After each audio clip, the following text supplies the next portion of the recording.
everyone, my name is Sheikh Farheen and I'm a lifestyle content videographer. This is my check. This is my name is Farheen and I'm a lifestyle and a food content. Everyone, my name is Farheen and I'm a lifestyle blogger. मेरी videos में ज़्यादातर आपको सिर्फ 3 चीज़ें दिखेगी, food, food and food, क्योंकि मेरी life जो है वो फूड के अराउंड ही सराउंड होती रहती है।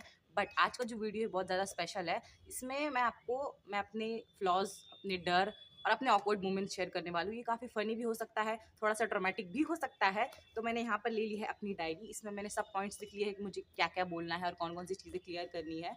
तो लेट्स स्टार्ट दी। फॉर दोस्त who are new, so hi, my name is Farheen. मैं अपना पूरा लाइफस्टाइल जो मैं यूट्यूब पे दिखाती हूँ, मैं कैसी हूँ, मुझे क्या खाना पसंद है, मुझे कैसा रहना पसंद है, मैं दिन भर क्या करती हूँ, बेसिकली मैं सब कुछ ही यूट्यूब पे दिखाती हूँ। अगर आपको ये मेरा वीडियो अच्छा लगे तो आप लास्ट में लाइक करिए and make sure to subscribe my channel. So start करते हैं हम आज का वीडियो। आज का वीडियो पहला पॉइंट है वो है माई फियर। और इसके बारे में बात करने में मुझे हंसी भी आ रही है, मुझे थोड़ा सा अजीब भी लग रहा है, बट ठीक है हम स्टार्ट करते हैं। तो मेरी उम्र है अभी 22 साल और मैंने अभी तक गाड़ी चलाना नहीं सीखी हूँ। और ये क्यों नहीं सीखी हूँ, इसके पीछे एक बहुत लंबी स्टोरी है। मुझे हमेशा लोग कहते हैं अरे आप इतनी बड़ी हो गई हो, आप गाड़ी क्यों नहीं चलाती हो, आपकी हाइट इतनी अच्छी, आप 5'7" हो, फिर भी आप गाड़ी नहीं चलाते हो, तो आपको चलाना पसंद नहीं है, आपने चलाना सीखी नहीं है, ब्ला ब्ला ब्ला, बहुत सारा बोलते रहते हैं। बट मैं आपको यहाँ पे क्लियर चीज़ कर दूँ, एक मेरा फंबलनेस, मैं यहाँ पर आपको एक चीज़ क्लियर कर दूँ कि हर एक चीज़ के पीछे कोई ना कोई रीज़न होता है। और मेरी गाड़ी ना सीखने के पीछे भी एक ये रीज़न है, एक लंबी स्टोरी है, मैं आपको वो शॉर्ट में बताती हूँ। तो बात है उस समय की तो बात है आज से तकरीबन 4 साल या 5 साल पहले की, 2021 की बात है, जब मैं नानी के गाँव गई थी। मेरे नानी की जब तबीयत ख़राब थी तो मैं वहाँ पर गई थी। एंड अगर आपको मेरी वीडियो थोड़ी सी फास्ट लग रही है तो उसको आप थोड़ा सा स्लो कर सकते हैं, क्योंकि मेरी टोन यही है और मैं इसी टोन में बात करती हूँ। मैं कोशिश करती हूँ कि थोड़ा स्लो बोलूँ, बट वो मैं फ्लो में बहुत ज़्यादा फास्ट बोल जाती हूँ। तो अगर आपको थोड़ी सी फास्ट लग रही है तो आप थोड़ा सा वीडियो का जो होता है ना, उसमें वहाँ पर सेटिंग होती है, थोड़ा सा स्लो कर सकते हैं, तो स्पीड थोड़ी सी आप स्लो कर लेना। हाँ, तो बात है आज से 4 साल पहले की, जब मैं नानी के यहाँ गई थी 2021 में। उस टाइम पे मेरी उम्र थी 18 साल थी और मैंने सेकेंड ईयर में थी मैं। यस, मैं 3 साल अपने एकेडमिक ईयर से बड़ी हूँ। मतलब मैं जब 3 साल की थी, 3 साल नहीं 2 साल, जब मैं 3 साल की थी तो मैं फर्स्ट में थी। तो ऐसे ही मैंने अपने 20 ईयर्स, मतलब मैंने 21 ईयर्स की जब मैं कंप्लीट हुई तो मैं अपना ग्रेजुएशन और पोस्ट ग्रेजुएशन दोनों कंप्लीट कर लिया था। तो जब मैं सेकंड ईयर में थी ग्रेजुएशन के, तब हम नानी के यहाँ गए थे, क्योंकि नानी की तबीयत ख़राब थी। और वहाँ जाने के बाद मुझे गाड़ी चलाने का पहले से ही बहुत मन था। तो मैं, नानी एडमिट थे मेरे, और उसके बाद जब वो नानी को लेकर आ गए थे तो हम वहाँ पर कुछ दिन रुके थे। तो मेरा एक भाई है, मेरे बड़े खाला का, मतलब मेरे जो खाला अम्मी है उनका लड़का है, आसिफ भैया नाम है। अगर वो ये वीडियो देख रहे हैं तो ये वीडियो उनके लिए ही प्रॉपर बनी है। तो आसिफ भैया जो है उनके पास बाइक है, तो मैंने उनसे कहा था कि आसिफ भैया मुझे गाड़ी चलाना सीखनी है, तो आप मुझे सिखाएंगे क्या? तो उन्होंने हाँ कहा ठीक है, तुम्हारी हाइट भी अच्छी है और अभी मेरा वेट है 52। 4 साल पहले मैं थी आई थिंक 48-49 कुछ तो होगा, मतलब मैं इतनी स्किनी थी। और हाइट तो मेरी चलो खैर पहले से ही अच्छी है। तो मैंने उनसे कहा था आप मुझे गाड़ी चलाना सिखाइए, तो उन्होंने कहा था ठीक है सिखाता हूँ। तो हालाँकि वो पहले से गाड़ी चलाते हैं, उन्हें पता होना चाहिए कि मेरा इतना वेट कम है, तो उन्हें कौन-सी गाड़ी मुझे हाथ में देनी थी। तो उन्होंने कहा कि तुम ये स्कूटी वगैरह छोड़ो, तुम डायरेक्टली बाइक से स्टार्ट करो। और मैंने कहा था अरे वाह! मैं डायरेक्टली बाइक चलाऊँगी। मैं अपने सपनों में लगी थी कि चलो मैं बाइक चलाना सीखूँगी, फिर मैं बहुत ज़्यादा फ्लेक्स करूँगी, ये वो ब्ला-ब्ला। तो मैंने बाइक चलाना, तो उन्होंने क्या किया, अब मैं आपको कैसे समझाऊँ? अगर आपने मेरा होम टूर वाला ब्लॉग देखा है नानी के गाँव का, तो आपको पता होगा कि मेरा जो खाला का घर है, वो फॉर एग्ज़ाम्पल इधर सामने जो है वो चूल्हा घर है, इधर साइड से पूरे रूम है और ये बड़ा-सा बीच में आँगन है। आप वो वीडियो देख लेना, आपको समझ में आएगा कि वो घर का कॉन्टेक्स्ट कैसा है। तो क्या हुआ था कि ये फॉर एग्ज़ाम्पल ये मेरा हाथ है, तो यहाँ पर ये यहाँ से लेके तो यहाँ तक पूरा आँगन है और यहाँ एंड पे है चूल्हा घर। चूल्हा घर इन द सेंस हमारे गाँव में अभी भी चूल्हे पे ही खाना वगैरह बनता है, तो यहाँ पर चूल्हा घर है। मतलब ऐसे लाइन से एक लंबा-सा यहाँ पे रूम है जिसमें चूल्हा घर, किचन वगैरह वो भी सब है उनका, और यहाँ पे स्टार्ट होता है यहाँ से आँगन। तो उन्होंने क्या किया, उन्होंने मुझे कहा कि तुम यहाँ पे बाइक लो और यहाँ से स्टार्ट करके हम यहाँ तक जाना था, मतलब ये एक पॉइंट से लेके तो हमें ये पॉइंट तक जाना था। तो उन्होंने मुझे कहा कि तुम पीछे बैठो, मैं तुम्हें बताता हूँ। एक तो मुझे गाड़ी के पार्ट्स बिल्कुल भी याद नहीं रहते, मुझे कुछ एक भी नाम मुझे याद नहीं रहता है, बट उन्होंने सबसे पहले मुझे एक्सप्लेन किया कि ये गाड़ी का ये पार्ट है, ऐसा वैसा।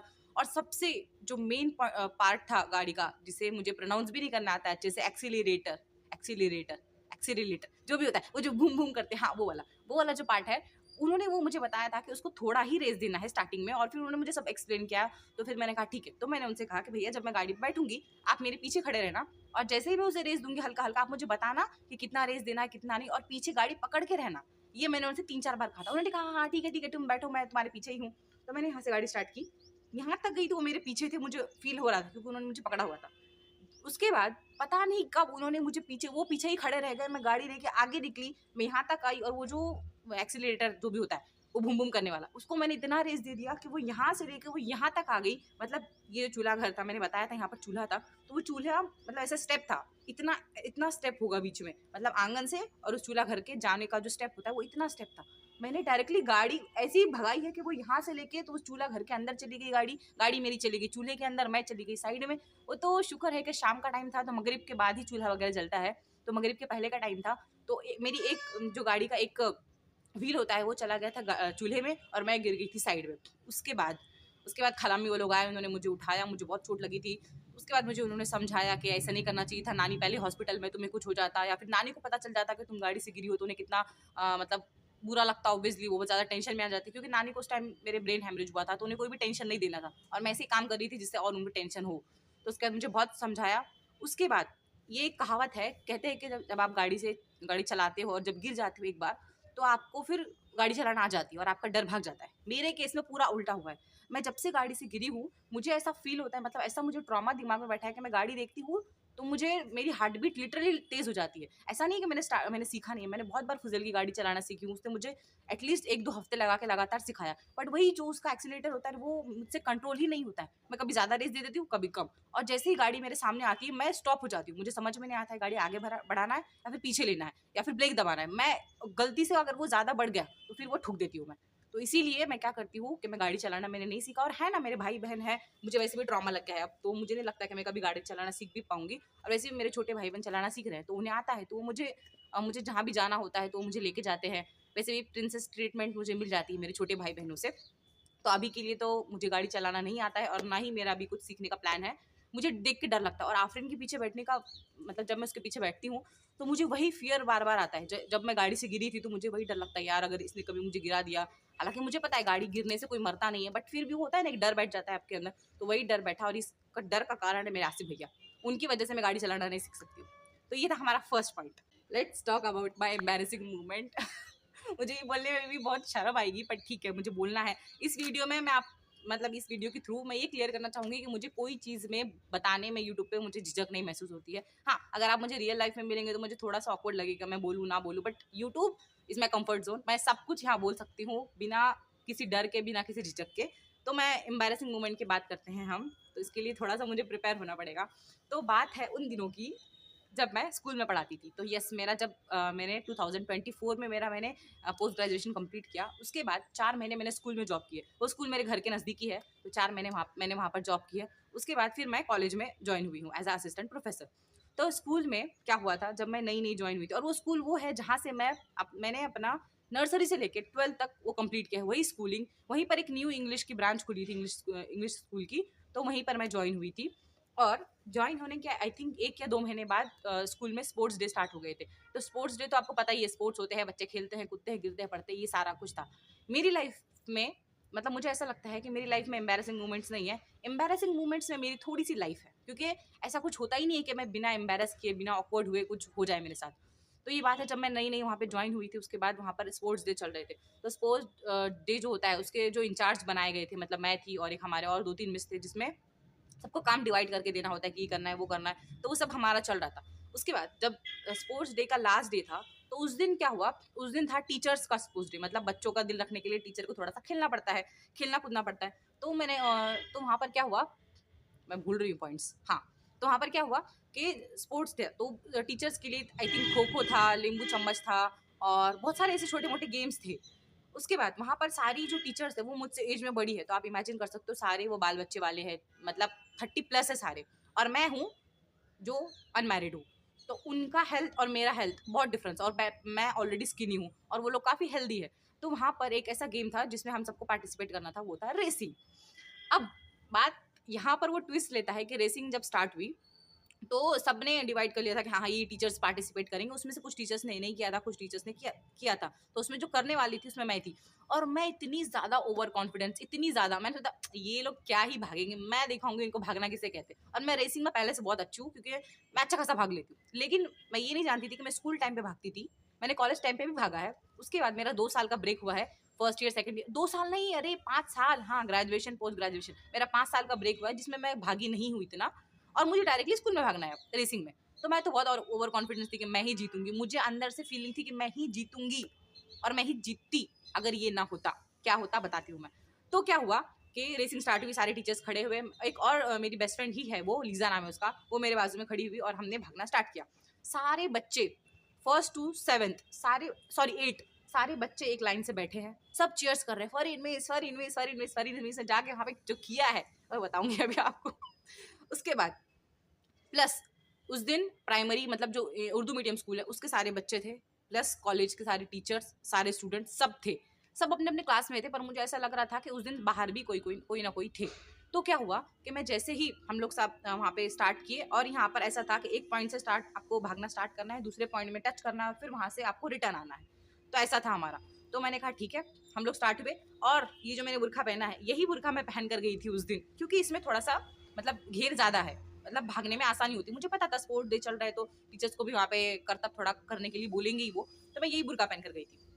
और उसके बाद वहाँ से हमने भागना स्टार्ट किया। तो मैं जब यहाँ से ये पॉइंट से लेकर मैं ये पॉइंट तक आई, मैं सबसे आगे थी और मुझे पता था रिटर्न में भी मैं ही जाऊंगी। तो जब मैं भाग रही थी मुझे फील हो रहा था कि मेरे पैर चल नहीं रहे, मैं उन्हें जबरदस्ती भगा रही हूँ क्योंकि उनकी आदत छूट चुकी है। तो मैं यहाँ से लेके यहाँ तक आई, मैंने यहाँ टच किया, यहाँ से लेके जब मैं वापस आई तो मुझे पता था सबसे आगे मैं हूँ, सब बच्चों की चीयरिंग मुझे सुनाई दे रही है, सब मुझे सुनाई दे रहा है। पता नहीं क्या हुआ, ये कैसे इस घेर वाले बुरखे में मेरा पैर अटका और मैं इस यहाँ से तो यहाँ तक आई, और यहाँ पर मैं इस पॉइंट पे मैं आके मतलब इस रेस की जो लाइन होती है यहाँ से कुछ कदम के फासले पे मैं आके गिर गई। और मैं गिरी कैसी हूँ, कैन यू इमेजिन? आप गिरेंगे तो कैसा गिरेंगे? आप थोड़ा गिरेंगे बैठ जाएंगे, मैं कैसा गिरूँ, मैं गई हूँ पूरे सजदे में। अब नॉन मुस्लिम फ्रेंड्स जो है मेरे, उन्हें नहीं पता होगा सजदा क्या है, तो मैं यहाँ पर एक पिक्चर लगा दूंगी इधर इधर जहाँ भी मुझे मिलेगा, वो पिक्चर में मैं गिरी हूँ। ये शायद ऐसा कोई योगा पोज भी है, दोनों हाथ मेरे आगे हैं और मैं गिरी हूँ सजदे में। पूरे बच्चे जो है वो आ गए हैं मेरे आसपास, अरे फरीन मिस गिर गए, फरीन मिस गिर गए। उन्हें क्या पता, मैं गिरती पड़ती ही रहती हूँ, मैं घर में भी गिरती हूँ, मैं वहाँ भी जाके गिरी गई। और वो जैसे मेरे पास है उस टाइम पे तो मुझे कुछ प्रोसेस नहीं हो रहा था कि मैं गिर गई हूँ। उसके बाद जैसे ही मुझे मैं उठ गई, फिर उसके बाद मैं रोई वही नहीं। मुझे रोना इतना आ रहा था, इतना कस के मुझे रोना आ रहा था, पर मैं रोई नहीं। मैंने नहीं यार, सारे बच्चे मैं रोऊंगी, मुझे और मतलब मुझे और शर्म आएगी, तो फिर मैं रोई नहीं। उठी, मैं उठ के फिर मैं यहाँ से क्लास में मुझे लेके गए, फिर उन्होंने मुझे देखा आपको लगा तो नहीं है। तो मुझे फील हो रहा था कि कुछ तो चिपचिप मेरे घुटने पे है, मतलब चिपचिपा सा फील नहीं होता है आपको? तो मुझे लगा हाँ कि खून निकल रहा है वहां से, मुझे ये फील हो रहा था। उसके बाद मैं गई, लकीली ये बुरखा ऊपर हो चुका था तो बुरखे को तो कुछ डैमेज नहीं हुआ, बट अंदर की जो मेरी लेगिंग्स थी वो फट चुकी थी बीच में से, दोनों घुटने पे से। और जब मैं वहाँ पे गई क्लास में, तो उन्होंने मुझे डिटॉल वगैरह लगाया थोड़ा बहुत, और मैंने मेरे भाई को कॉल किया मुझे लेने के लिए आ जा। वो आया मुझे लेने के लिए। घर में आने के बाद एक तो पता नहीं मेरे घर वालों को जब कोई गिरने का उन्हें किस्सा सुनाओ तो वो टेंशन लेने के बजाय हंसने लगते हैं। मेरी अम्मी, मेरी बहन, मेरा भाई सब मिल के हंस रहे हैं, अरे अरे अरे इतनी बड़ी होगी गिर गई। पर ठीक है, उनका भी दिन है, उन्होंने मजे लेने थे, ले लिए उन्होंने मजे। मैं जब घर पे आके मैंने देखा तो वो मेरे घुटने लिटरली दोनों साइड से पूरे घुटने मेरे छिल चुके थे, उसमें से इतना ब्लड आ रहा था। हमारे घर में एक लेप था, आई थिंक उसका कुछ तो नाम है, बजरंगी लेप ऐसा कुछ तो नाम है उसका। वो लेप था हमारे घर में अवेलेबल, तो उस टाइम पे मेरी मम्मी ने वो लगाया। उसके बाद उस दिन तो मुझे इतना दर्द नहीं हुआ, लेकिन दूसरे दिन जो कहते हैं जब आपका दर्द बासी होता है तो ज्यादा महसूस होता है, दर्द चोट जो भी है। दूसरे दिन से मुझे चला ही नहीं जा रहा है, मैं लिटरली शॉर्ट्स पहन के बैठी थी क्योंकि मैं चल ही नहीं सकती थी। मैं नमाज़ें मैंने कैसे पढ़ी मुझे पता है, सजदे में तो आप चले जाएंगे, सजदे से जब उठते हैं तो वो स्किन ऐसी स्ट्रेच होती है, फिर ऐसा टाइट होती है, स्ट्रेच होती है, टाइट होती है, उसमें इतना ज़्यादा पेन हो रहा था मुझे। मुझे कम से कम 15 दिन लगे थे वो जख्म को हील करने में। और सैटरडे को गिरी थी मैं, और फिर से मैं मंडे को कॉलेज स्कूल गई थी, आई थिंक मतलब स्कूल गई थी मैं। और मैं सब बच्चे बोल रहे हैं अरे मिस आप गिर गए थे, आपको लगा तो नहीं? मैं उन्हें क्या बताऊँ यार, मैं कौन सा ट्रॉमा में हूँ। मुझे लग रहा था सबने मुझे देख लिया गिरते हुए, अब तो मैं मतलब सब मेरी मजाक उड़ाएंगे। और बॉयज कैसे होते हैं, बॉयज एक नंबर के गधे होते हैं, मेरे हिसाब से तो गधे ही होते हैं। वो सारे बस अरे अरे मिस आप गिर गए थे, आपको चोट तो नहीं लगी? मेरा मन करा तुम्हें 2 थप्पड़ लगाऊं मैं। अगर तुम गिरते तो मैं तो बोलती अरे बेटा आप गिर गए थे। लड़कियां कैसी होती, थोड़ी सिंपैथी दिखाती, बट लड़के एक नंबर के झल्ले होते हैं, उन्हें कुछ समझ में नहीं आता है। ठीक है, उन्होंने बोला उनके दिन थे। ये था मेरा most embarrassing moment of my life अब तक का, कि मैं सारे बच्चों के सामने गिर गई थी, वो भी सजदे में। तो जो थर्ड पॉइंट है वो है मेरे फ्लॉज। लोग अपनी बड़ाइयाँ करते हैं, मैं आपको यहाँ पे मेरी बुराई करके बताऊंगी कि मुझ में क्या क्या गलती है, मुझ में क्या क्या खामियां हैं। और मतलब सारी खामियां अभी नहीं है, कुछ कुछ मैंने रिकवर कर लिए, कुछ कुछ से मुझे अभी करना बाकी है। तो वो सब मैंने यहाँ पर लिख के रखे, मुझे किन किन पॉइंट्स पे बात करना है मैं वो सब बताऊंगी आपको। तो जो सबसे पहला, ये वीडियो थोड़ी सी बड़ी हो जाएगी, आई नो थोड़ा सा लंबा हो जाएगा, हालांकि मैं स्पीड में बोल रही हूँ, मैंने बहुत सारे पॉइंट स्किप भी किए, बट थोड़ा सा लंबा तो होगा, उसके लिए कुछ नहीं कर सकते, सॉरी। तो सबसे पहले, I am very insecure about my body. सबसे पहला, इसमें 5 पॉइंट है, मेरे फ्लॉज में 5 पॉइंट है जो मुझे कवर करने हैं। सबसे पहले इनसिक्योरिटीज के बारे में बात करते हैं। मेरी बॉडी पहले से बहुत स्किनी है और मैं इसको लेके बहुत ज़्यादा इनसिक्योर रही हूँ through out the my life. अब तक हूँ मैं, ऐसा नहीं कि मैं पूरा रिकवर कर चुकी, बट हूँ मैं। अभी अभी मैंने थोड़ा वेट जो है पुट ऑन करना स्टार्ट किया है, तो वो हो रहा है, लेकिन फिर भी मेरी बॉडी स्किनी है, बट मेरा फेस बहुत ज़्यादा चबी है। मतलब लोगों को बहुत क्यूट लगता है चबी फेस, पर मुझे नहीं पसंद है। मेरे गाल जो इतने बाहर निकले होते हैं, चबी चीक्स मुझे नहीं पसंद है। मुझे थोड़ी सी जॉ लाइन चाहिए, जो कि मेरे पास नहीं है, और इसको लेके मैं अब तक बहुत ज़्यादा इनसिक्योर थी, बट अभी नहीं हूँ, क्योंकि मुझे पता है कि अल्लाह ने जो चीज़ बनाई है उसमें कोई खामी नहीं होती है। अगर वो चीज़ मेरे पास है तो ज़रूर उसका कुछ ना कुछ बेनिफिट्स होगा मेरी बॉडी में। तो उसके लिए अभी तो मेरा कोई इनसिक्योरिटी नहीं है, बट अभी तक थी मेरे पास कि अरे यार मुझे भी थोड़ा सा जॉ लाइन वाला फेस चाहिए था। बट मैं अभी ज़्यादा फोकस कर रही हूँ कि मैं इन चीज़ों पे ज़्यादा फोकस ना करूँ कि मैं दिखने में कैसी हूँ, या फिर ये अच्छा दिख रहा है या वो अच्छा दिख रहा है। मैं उस पर ध्यान दूँ जिस पे मुझे एक्चुअल में देना है। तो ये था मेरा फर्स्ट पॉइंट जिसमें था इनसिक्योरिटी। मैं बॉडी को लेकर बहुत इनसिक्योर रही हूँ इस पूरे ईयर में, और अभी अभी जाके मैंने थोड़ा उससे रिकवर करना स्टार्ट किया है। दूसरी चीज़, दूसरी खामी जो मेरे अंदर है, और ये है नहीं, ये थी, ये इससे मैंने अभी मतलब अभी तो मैं नहीं करती हूँ ऐसा कुछ, और मैं इसको यहाँ पे इसलिए एड्रेस कर रही हूँ क्योंकि इसे बहुत से लोग करते हैं, जाने अनजाने में इसे बट करते हैं। वो है दूसरों को जज करना। बचपन में जब हमारे पास इतना दिमाग नहीं था, जब हम छोटे थे, बच्चे थे, तो करते थे लोगों को जज। बट किसी को जज करना, मतलब जज करना कौन से बेसिस पे, ये आप पे डिपेंड करता है। अगर हम किसी को उसके रिलीजन के बेसिस पे जज कर रहे हैं, किसी को उसके ड्रेसिंग सेंस के बेसिस पे, किसी को उसके बात करने के लहजे पे किसी को हम जज कर रहे हैं, तो ये बहुत ही गलत चीज़ है मेरे ख्याल से। हमें किसी को जज नहीं करना सकते, क्योंकि हम कौन होते हैं किसी को जज करने वाले। अगर कोई हमें जज करे तो हमें कैसा फील होगा, बहुत बुरा फील होगा ऑफ कोर्स। तो वैसे ही अगर हम किसी को जज करते हैं तो उससे अल्लाह तो नाराज़ होता ही है। साथ में क्या होता है कि हम गुनाह अपने सर ले लेते हैं। मतलब अल्लाह नाराज़ हो रहा है वो अलग बात है, गुनाह हम अपने सर ले रहे हैं वो अलग बात है। तो क्यों करना है हमें ऐसा? तो मैं चाहती हूँ कि हम किसी को जज ना करें, ना ही उसके रिलीजन के बेसिस पे, ना ही उसके कपड़ों के बेसिस पे। आजकल ऐसा होता है, ज़्यादातर मुझे ऐसा लगता है मुस्लिम्स में ज़्यादा होता है कि अगर कोई लड़की है, अगर वो बुर्का नहीं पहनती है, वो अगर हिजाब प्रॉपर नहीं कर रही है, या फिर कुछ भी है, अगर उसने जीन्स पहना है, उसने शॉर्ट पहना है, तो हम उसे जज करते हैं, अरे ये क्या मुसलमान है, इसे क्या ही, इसे तो ये तो दोजक में जाएगी, इसे तो ये अजाब होगा, इसे वो अजाब। आपको कैसे पता? हमें कैसे पता कि उसे अजाब होगा? हम जानते हैं उसके लाइफ के बारे में नहीं, हम उसे जज कैसे कर सकते हैं? अगर मैं मर गई तो अल्लाह ताला के पास जाने के बाद अल्लाह ताला मुझे पूछेंगे, फरीन बताओ तुमने अपनी लाइफ में क्या क्या किया, क्या तुमने गुनाह किए, क्या तुमने सवाब का काम किया है? अल्लाह ये नहीं पूछेगा, अच्छा फरीन तुम्हारे साथ एक वो लड़की रहती थी, देखो शॉर्ट्स पहनती, तुम उसके बारे में बताओ। अल्लाह पूछेगा मुझसे? नहीं पूछेगा। क्यों पूछेगा? यहाँ पर हमें थोड़ा सा सेल्फिश होना है। सेल्फिश क्या होना है कि हमें अपने ऊपर काम करना है। लोग क्या कर रहे हैं हमें उस पर जज बिल्कुल भी नहीं करना है, क्योंकि अल्लाह सिर्फ हमसे सवाल करेगा हमारे किए हुए काम में। अल्लाह मुझसे ये सवाल जरूर करेगा कि तुमने उसे जज क्यों किया, है ना? ये सवाल तो मुझसे करेगा अल्लाह, लेकिन ये नहीं करेगा कि उसने क्या किया तुम मुझे बताओ। उसने क्या किया वो बताएगा, और जो मैंने किया वो मुझे बताना है। तो मैं चाहती हूँ कि हम जज करना लोगों को बंद करें कोई भी चीज़ पे। मैं देखती हूँ कि मतलब मैं यूट्यूब बहुत ज़्यादा कंज्यूम करती हूँ, यूट्यूब वीडियोस मैं देखती हूँ, उस पर इतने हेट कमेंट्स करते हैं लोग। मुझे नहीं, मतलब मुझे तो कमेंट्स ही नहीं करते बट दूसरों को, कि आप अच्छा आपने ये किया है, आप हिजाब सही से नहीं ले रही हो। अगर कोई मुस्लिम वीडियो कंटेंट क्रिएटर है तो आप हिजाब करते हो, आप ऐसा नहीं करते हो, आप ऐसा नहीं करते हो। अरे क्यों कहना? वो क्या कर रही है उसे पता है। आजकल मतलब हम लोग इतने समझदार तो हैं, अगर कोई नमाज नहीं पढ़ रहा है तो हम उसे अच्छे वे में बोल सकते हैं कि आप नमाज पढ़िए, नमाज की फजीलत बताइए, लेकिन ये नहीं कह रहे आप नमाज नहीं पढ़ेंगे आप जहन्नम में जाएंगे। ऐसा क्यों कहें हम? क्या पता उसका रिश्ता अल्लाह से ज़्यादा मजबूत हो, उसकी ऐसी कोई नेकी हो जो अल्लाह को पसंद आ गई हो, और हम नमाजें पढ़े जा रहे हैं, पर हम गुनाह भी किए जा रहे हैं। तो ऐसा कोई काम ना करें जिससे अल्लाह नाराज़ होता है और जिससे हमारी ज़िंदगी में इफेक्ट पड़ता है। अगर हम नेगेटिव बात करते हैं ना, उसका इम्पैक्ट हमारी लाइफ में बहुत होता है। ये मैंने नोटिस भी किया है और ये मैंने देखा भी है। तो ऐसा नहीं करना चाहिए, मैं नहीं करती हूँ तो आप भी मत करिए। हाँ, तो हम अब बढ़ते हैं तीसरे पे। तीसरी जो मुझे एक बीमारी है, जिसके बारे में मैं अभी बात करना चाहूँगी। इस बीमारी का नाम ये है, ये नाम मेरी फ्रेंड ने दिया है, ये मेरी बेस्ट फ्रेंड ने इसका नाम दिया है, और उस बीमारी का नाम है face forgetting disease.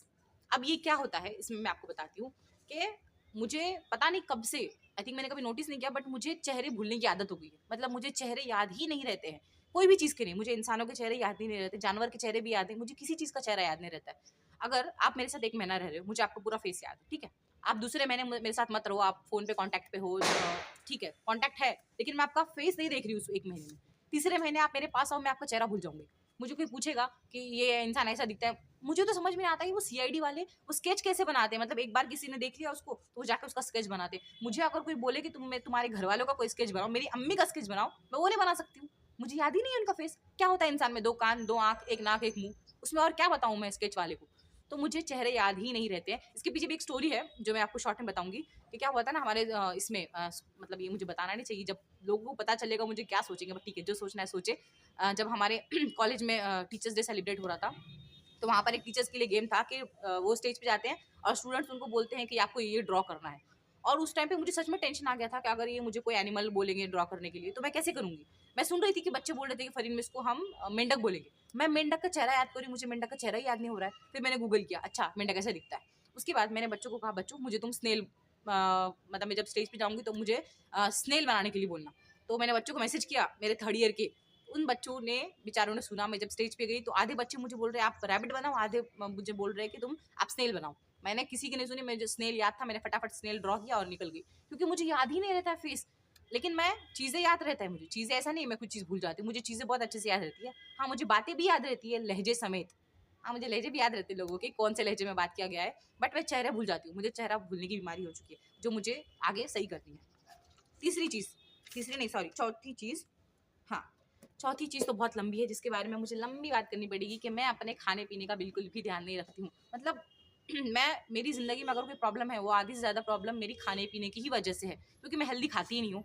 I don't like vegetables at all. मुझे बिल्कुल भी नहीं पसंद है हरी सब्जियाँ खाना। मुझे क्या पसंद है सब्जियों में? आलू पसंद है, भिंडी पसंद है, शिमला मिर्च पसंद है और बैंगन पसंद है। ये जो 3 बताई है मैंने, भिंडी, शिमला मिर्च, बैंगन, ये तीनों मुझे भरे हुए पसंद है। मुझे सब्जियाँ नहीं पसंद है, मुझे दाल, चावल मुझे बिल्कुल भी नहीं पसंद है, बिरयानी नहीं पसंद है, मुझे कुछ भी नहीं पसंद है। मतलब मुझे झेलना, ये पूरा क्रेडिट जाता है मेरी अम्मी को, पूरा क्रेडिट उनको जाता है। वो कैसे मुझे झेलती है उनको ही पता है, मुझे भी नहीं पता, क्योंकि मुझे सब्जियाँ नहीं पसंद है। मुझे अगर मैंने दोपहर में कोई चीज़ खा ली है तो मुझे वो रात में नहीं खाना है, मुझे रात में कुछ दूसरा ही चाहिए। अगर मैंने 2 टाइम अगर घर का खाना खाया तो तीसरे टाइम मुझे बाहर का ही चाहिए। मेरी ज़बान को पता नहीं क्या आदत हो गई, इतना चटपटा खाने की आदत। और अगर जैसे कहते हैं ना कि आपका कोई कम्फर्ट फूड होगा, आपका कोई फ़ेवरेट फूड होगा, मेरा कोई फ़ेवरेट फूड नहीं है, मेरा कोई कम्फर्ट फूड नहीं है। मुझे कोई भी चीज़ पसंद है, आज पसंद है, मुझे कल वो नापसंद हो जाएगी।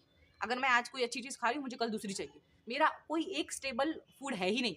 मुझे बस चिकन के स्टार्टर्स पसंद है, मुझे और क्या पसंद है, मुझे थोड़ी-थोड़ी सब पसंद है। पूरा कुछ नहीं पसंद है मुझे, सब थोड़ा-थोड़ा पसंद है मुझे। अम्मी बेचारी मुझे मुझे कैसे झेलती है, वो उनको ही पता है। और यहाँ पर मुझे कभी-कभी बहुत बुरा भी लगता है कि यार मैं सारा कुछ अम्मी को ही करना पड़ता है, वही मेरा खाने-पीने का ध्यान रखती है, क्योंकि मैं अपने हाथ से बना के तो खा नहीं सकती हूँ, मैं दिन भर कॉलेज में रहती हूँ। और हाँ, मुझे यहाँ पे एक और चीज़ एड्रेस करनी है कि अगर मैं अपनी लाइफ़ में यहाँ तक आई हूँ, तो उसका 100% नॉट 99% 100% क्रेडिट जाता है मेरी अम्मी को, क्योंकि उन्होंने ही मुझे लाइफ में यहाँ तक, ये थोड़ा सा पॉइंट से हट के बात करूंगी मैं, बट मुझे बोलना था वो उनके लिए हाँ, कि वो भी मेरी वीडियोस देखते हैं, उन्हें मैंने सिखाया है कि कैसे वीडियोस को लाइक करना है। वो कमेंट्स नहीं करते बट देखते हैं वो सारे वीडियो। तो अगर मैं यहाँ तक अपने लाइफ में पहुंची हूँ तो सिर्फ और सिर्फ उनकी वजह से, क्योंकि एक इंसान है जिन्होंने मुझे अब तक सपोर्ट किया, अब तक, मतलब कोई भी डिसीजन हो, मैंने कैसा भी डिसीजन लिया उन्होंने मुझे सपोर्ट किया स्टार्टिंग से लेके। मैं जब मेरे अब्बा का ऐसा था कि तुमने अपनी पढ़ाई पूरी कर ली, अब तुम्हें जॉब करने की क्या जरूरत है, क्योंकि उन्हें पता था कि बाहर की लाइफ कैसी है। मैं बचपन से ही घर में रही हूँ, ज़्यादा मैंने बाहर कुछ लोगों से इंटरेक्शन नहीं है, तो उन्हें पता था कि काम ज़्यादा देते हैं, न्यू टीचर्स होते हैं तो ज़्यादा बर्डन होता है। बट मैंने अम्मी को कहा नहीं अम्मी मुझे जॉब करनी है, उनकी वजह से ही मैंने जॉब किया। मास्टर से पहले मुझे ट्यूशन लेनी थी, मेरी अम्मी से कहा था अम्मी मुझे ट्यूशन स्टार्ट करनी है, अम्मी ने कहा ठीक है करो। उसके बाद जॉब भी स्कूल में अम्मी ने करने के लिए थी। इस कॉलेज में लगने से पहले मैंने अम्मी से बात की, अम्मी ने कहा ठीक है तुम्हें करना है तुम करो। उसके बाद फिर मैंने अब्बा से बात की, अब्बा ने भी परमिशन दी। मतलब जितनी सारी चीज़ें मैंने अपनी लाइफ में की है वो सब मेरी अम्मी की वजह से। मुझे याद नहीं है, ऐसा नहीं है कि वो सब कहते हैं कि my mom is the best mom in the world, वो तो है, सबकी अम्मी अच्छी होती है और मेरी भी है। और दुनिया में सबसे अगर कोई एक इंसान होता है ना, अगर आप किसी को कहते हैं कि आपको पूरी अपनी लाइफ में अगर किसी एक इंसान को चुनना है जिससे आप बहुत ज़्यादा मोहब्बत करते, इतनी कि आप बता ही नहीं सकते, तो वो मेरी अम्मी होगी। अब्बा भी है, ऐसा नहीं कि अब्बा तो है ही, अब्बा तो मेरे भाई बेस्ट फ्रेंड है। मेरे अब्बा मेरे भाई बहन सब अपनी जगह है, बट मेरी जो अम्मी है वो ऐसी इंसान है जिनके बगैर मैं अपने ज़िंदगी का 1 घंटा भी इमेजिन नहीं कर सकती। मैं दिन भर कॉलेज में रहती हूँ, जब मैं शाम में घर आती हूँ मुझे अम्मी चाहिए। क्यों? क्योंकि वो मेरे सारे काम करती है। वो मुझे कभी-कभी बहुत गिल्ट भी होता है कि यार सारा काम उन्हें करना पड़ता है, बट वो मुझे करने भी नहीं देती है। अभी सुबह से लेके तो शाम तक वो काम, मैं सुबह क्या करती हूँ, मैं झाड़ू लगाती हूँ, थोड़ा बहुत पोछा लगा दिया, अपने कपड़े धो लिए, बस इतना ही। बाकी खाना बनाना उनका काम है, प्लस उसके बाद खाने में मेरे जो इतने नखरे हैं वो भी वही झेलती हैं। मुझे याद नहीं मैंने लास्ट टाइम बर्तन कब धोए थे, क्योंकि वो मुझे धोने नहीं देती है। वो कहती ठंडी है, ठंडी लग जाएगी तुम लोगों को, तबीयत खराब हो जाएगी। वो मुझे बर्तन धोने भी नहीं देती है। मुझे याद नहीं मैंने लास्ट टाइम कब बर्तन धोया था। वो वही धोती है हमेशा और मुझे बुरा लगता है। पर उनका कहना है कि ठीक है। अब यहाँ पे 2 पर्सपेक्टिव है। एक ऐसा जो कहता है कि तुम यहाँ पर भी काम करो, तुम्हारी शादी हो जाएगी, आगे चल के तुम्हें काम करने की आदत रहेगी। उनका ऐसा मानना है तुम अभी वो करो जो तुम्हें अभी करना है, आगे जाके तो तुम्हें वैसे भी यही सब काम करने हैं, तो तुम अभी वही करो ना जिसमें तुम्हें जो काम करके खुशी मिलती है। आगे चल के तुम्हें ये सब काम करना है, मैंने भी किया है, तो अभी तुम अपने लाइफ पे फोकस करो। और मेरा ये मानना है कि मुझे ऐसी ही लाइफ पसंद है। हाँ, मैं जानती हूँ, मैं बहुत कहती हूँ कि मेरी लाइफ बहुत हेक्टिक है, कॉलेज, ट्यूशन्स, अरबी, उसके बाद भी मुझे टाइम नहीं मिलता, बट मुझे ये लाइफ पसंद है।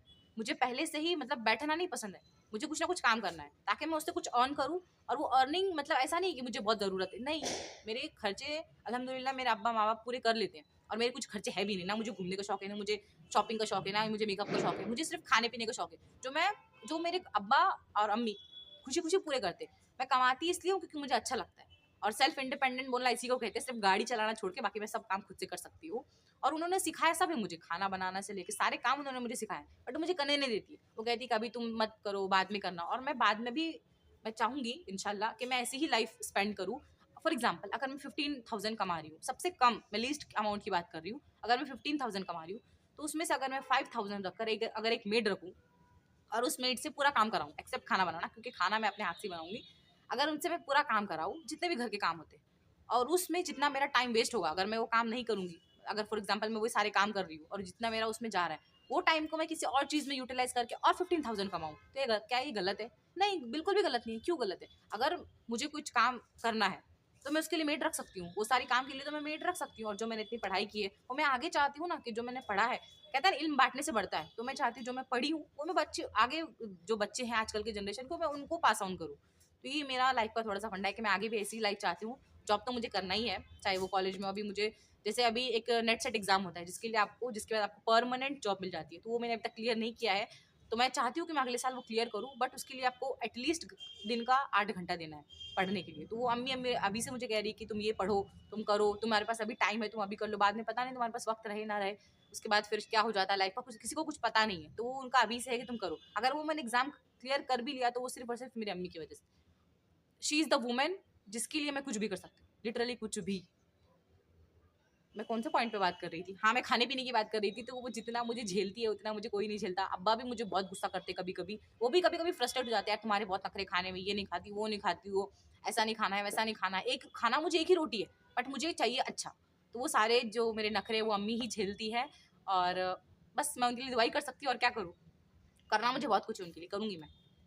और उसके बाद लास्ट लास्ट जो है, लास्ट जो मेरा फ्लॉ है वो ये है, या जो मेरी खामी है, या फिर मेरी बुराई बुराई तो नहीं बोलेंगे, मेरी गलती है कि I am very bad at decision making. मैं बहुत ही बेकार डिसीजन लेती हूँ अपने लाइफ की। अगर मुझे कपड़े लेना है तो भी मैं अम्मी के साथ जाती हूँ, उनसे कहती हूँ मैं कौन सा ड्रेस, क्योंकि मुझे समझ में नहीं आता है मैं कौन सा ड्रेस लूँ। अब्बा के साथ जाओ तो अब्बा से ही पूछती हूँ। मैं अगर मेरे सामने 2-3 चीज़ें, मैं इतनी कन्फ्यूज हो जाती हूँ, मुझे समझ में नहीं आता है कि मैं क्या चूज़ करूँ। तो मैं बहुत ही ज़्यादा बकवास हूँ, मतलब बेकार हूँ मैं डिसीजन मेकिंग में। और अब तक मैंने अपने लाइफ के जितने भी बड़े डिसीजन लिए हैं, बिना उनके मतलब जिसमें वो खुश नहीं है मेरे माँ बाप, वो गलत ही निकले हैं। वो 100% गलत निकलते हैं। हमें है ना, हम अभी लाइफ के उस फेज में है कि हमें लगता है कि अगर हम कोई डिसीजन बना रहे हैं तो वो हमारे लिए अच्छा होगा, वो हम अच्छे से सोच समझ के बना रहे हैं, लेकिन ऐसा नहीं है। हमारे माँ बाप, उन्होंने हमसे ज़्यादा दुनिया देखी है, उन्हें अच्छे से पता है क्या हमारे लिए सही है, क्या हमारे लिए गलत है। हमें उस टाइम पे लगता है कि अरे ये नहीं, ये मेरे माँ बाप ये मेरे लिए गलत कर रहे हैं। बट हम जब बड़े होते हैं थोड़ा सा, जब हमारे अंदर अक्ल आती है, तो हमें रियलाइज़ होता है कि नहीं, वो सही थे और हम गलत थे। और मेरे साथ ऐसा बहुत बार हुआ है। उन्होंने मेरी लाइफ के सबसे अच्छे डिसीजन उन्होंने लिए, जितने बकवास डिसीजन है, बेकार डिसीजन, ऐसे तब तक मैंने कुछ लिए नहीं है ऐसे, बट जितने भी है जो मेरी लाइफ में अच्छे नहीं थे वो सब मैंने ही लिए हैं। और अल्लाह का शुक्र है कि भाई मेरे पास ऐसे, मतलब हमें शुक्रगुजार होना चाहिए। कितने ऐसे लोग हैं जिनके पास माँ बाप नहीं है। हम इसी छोटी छोटी चीज़ों को भूल जाते हैं, बट हमें याद रखना चाहिए। मैं यहाँ पर कोई ऐसा स्कॉलर टाइप का वीडियो नहीं बनाना चाहती थी, मैं बोल रही हूँ आपको कि हमें याद रखना चाहिए कि बहुत सारे लोग हैं जिनके पास पेरेंट्स नहीं होते। हम ग्रेटफुल है कि हमारे पास पेरेंट्स हैं, तो वो हमारे लिए अगर कोई डिसीजन ले रहे हैं तो हमें उनका डिसीजन मानना चाहिए, और वो सही ही होता है। मेरी बेस्ट फ्रेंड का एग्जाम्पल दूंगी मैं। उसने जिंदगी भर अपने माँ बाप के डिसीजन माने हैं, और अभी तक वो मान रही है, और अभी तक वो इतनी खुश है, इतनी खुश है जिसकी कोई हद नहीं। और वो बेस्ट फ्रेंड मेरी कश्यप है। उसकी टोटली अरेंज मैरिज है, और उसने इतनी ज़्यादा खुश है वो, क्योंकि उसके लाइफ के डिसीजन उसके अब्बा ने लिए हैं, उसकी अम्मी ने लिए हैं। तो मैं भी वैसे ही चाहती हूँ कि जो भी मेरे माँ बाप डिसीजन लेते हैं, किसके भी माँ बाप अगर डिसीजन ले रहे हैं, तो वो बेस्ट होते हैं उनके लिए, बेस्ट मतलब बेस्ट से भी अच्छे होते हैं। अगर हम खुद से वो डिसीजन लेंगे तो ज़रूर, हम सिर्फ क्या करते हैं, स्टोरी का एक साइड देखते हैं।